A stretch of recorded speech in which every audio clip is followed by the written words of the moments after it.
সম্মানিত নায়েবে আমির সংগ্রামী জননেতা মুফতি সৈয়দ মোহাম্মদ ফয়জুল করিম শাইখে চরমোনাই।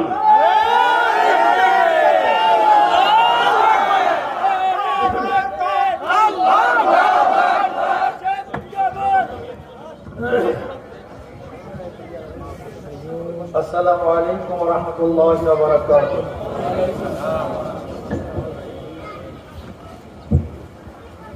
নাহমাদু ওয়া নুসাল্লি আলা রাসূলিল কারীম, আম্মা বা'দ। ফাআউযু বিল্লাহি মিনাশ শাইতানির রাজীম। বিসমিল্লাহির রাহমানির রহিম। ওয়া তিলকাল আইয়ামু নুদাবিলুহা বাইনান নাস। সাদাকাল্লাহুল আলিয়্যুল আযীম। সবাই পড়ি সাল্লাল্লাহু আলাইহি ওয়াসাল্লাম।